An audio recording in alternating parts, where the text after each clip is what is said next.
Est-ce que vous avez déjà eu la chance d'aller au bord de la mer?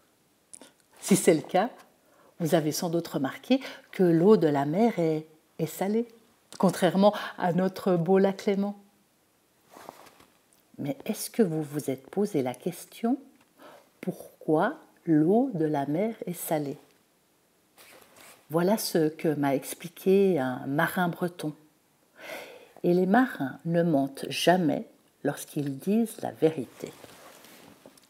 Il y a longtemps, très longtemps, lorsque la mer était à l'horizon, eh bien justement la mer n'était pas salée, non. On y pêchait des carpes ou des truites et tout le monde trouvait ça normal. Et dans ce petit village de pêcheurs en Bretagne, il y a Yann, le vieux Yann, le meilleur pêcheur de toute la région. Yann est si vieux qu'il ne sait plus son âge.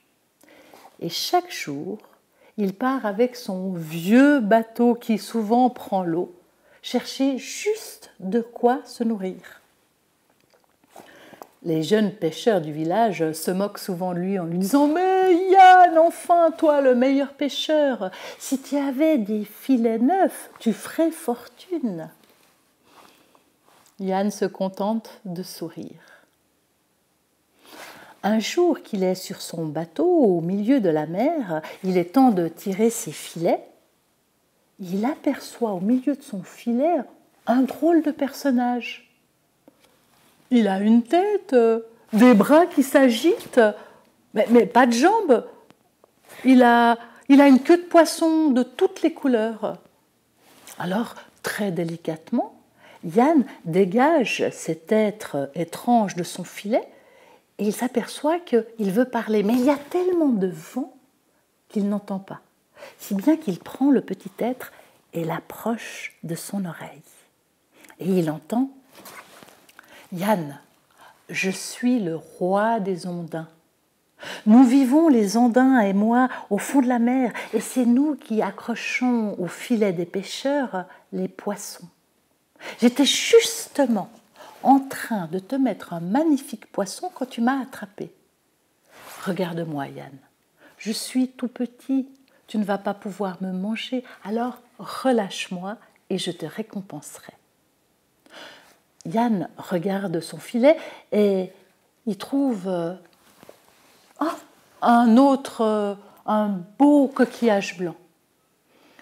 Et il relâche le roi des ondins, qui, dès qu'il est dans l'eau, prend une grosse voix et lui dit « Yann, je te remercie de m'avoir sauvé. » Et pour récompense, prends garde de ne pas perdre ce coquillage-là.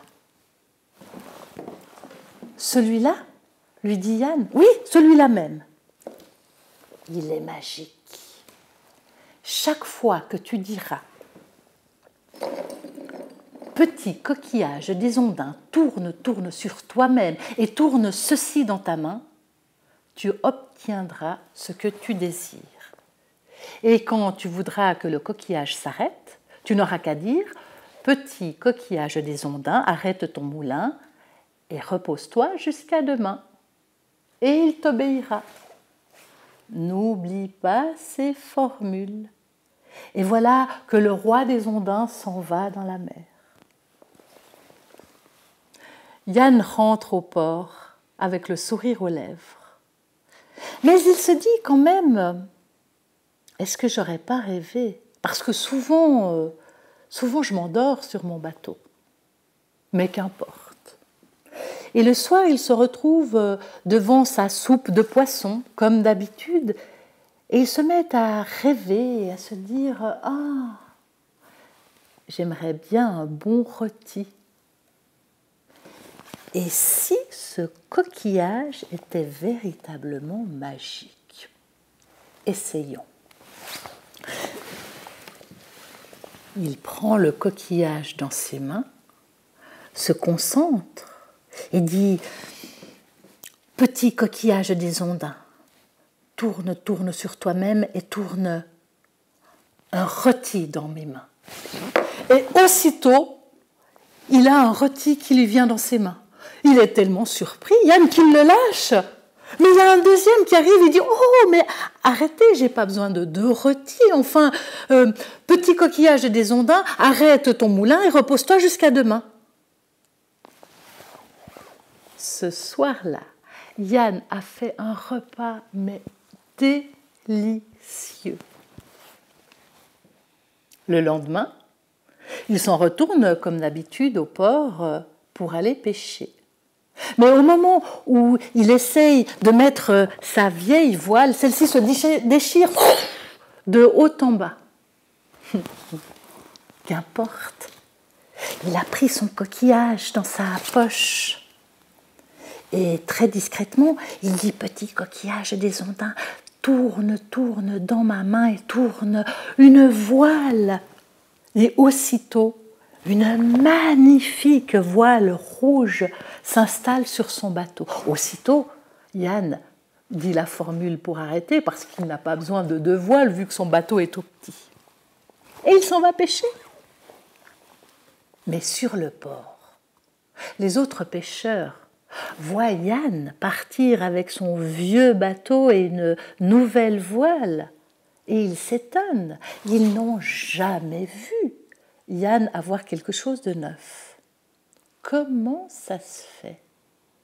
Et ils sont encore plus étonnés, les pêcheurs du village, lorsque le lendemain, Yann revient avec des habits et des sabots tout neufs. Est-ce qu'il aurait joué à la loterie? Et on décide de surveiller Yann. Et c'est Yorick qui va surveiller le vieux Yann, son voisin.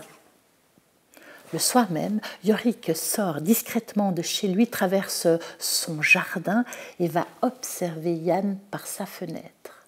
Il le voit devant sa cheminée avec un coquillage dans la main. Et Yorick entend très nettement « Petit coquillage des ondins, tourne, tourne sur toi-même et tourne une bûche dans ma main. » Et aussitôt, comme par miracle, apparaît une bûche d'on ne sait où. Yorick comprend que le coquillage est magique. Et il se dit que s'il l'avait, lui, il ne demanderait pas une bûche ou des habits neufs, non, il demanderait de l'or, de l'argent, un gros bateau et il partirait en Amérique. Yorick attend que Yann aille se coucher.